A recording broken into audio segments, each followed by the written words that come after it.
All right, welcome back. This has reportedly been dubbed Hell Week by one EU cabinet minister, the beginning of an intensive 10-day push to reach consensus on the most contentious Brexit issues before European leaders gather next week. Kicking things off today, Theresa May's top EU advisor, Olly Robbins, is in Brussels, working on the withdrawal agreement. Tomorrow, Scottish First Minister Nicola Sturgeon addresses her party after pushing for independence and a people's vote. While in Brussels, DUP leader Arlene Foster meets with EU chief negotiator Michel Barnier.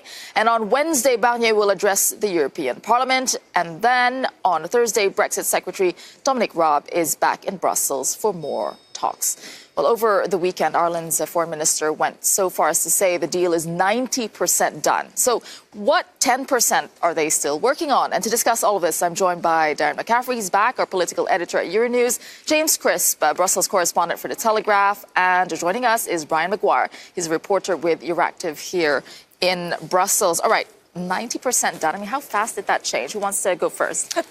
Well, unfortunately, things aren't going quite as smoothly as we were led to believe up until very, very recently. In fact, Dominic Raab, while we all expected him to be here on Thursday, that is being marked down as a very, very, very much a TBC, to be confirmed. Okay.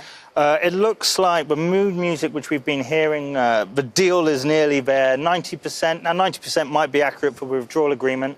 But when the rest is the Irish border, that's the main issue. Without that, nothing gets done. So that's the 10%. So the Irish border, what else do we have? Yeah, and it's interesting, I think, over the last couple of days, as you said, we've heard from Simon Coveney, the Irish Foreign Affairs Minister. We've heard from Jean-Claude Juncker, who said, I thought a deal could be done by the end of October, if not November, and Donald Tusk as well, saying it will be done in the next couple of months. And interesting, I think, is this, it almost seemed like it was a deliberate strategy. Right. To try and kind of essentially get the British There's one voice missing, isn't there? Yeah. There is one voice missing. Theresa May, rather interesting, or a spokesperson today, playing that down substantially, saying that we shouldn't necessarily be that optimistic, while hopeful, of course, that a deal will happen. Yeah, Brian, I'll go to you on what do you think the Irish border is such a massive... as well. Theresa May's voice is still absent from this, and it seems like a rope-a-dope strategy in some ways. After Salzburg and the disaster that she had there too, that the idea that this mood music James speaks about, move everybody along, and then we get in the room and nothing gets done, and it's another shambles for Theresa May at the end. And we've got October summit coming up.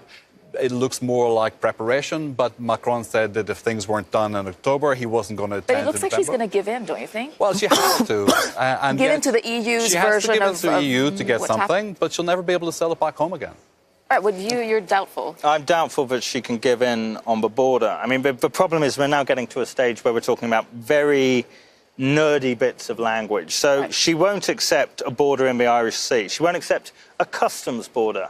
But she'll accept border checks on regulatory standards, because that is different.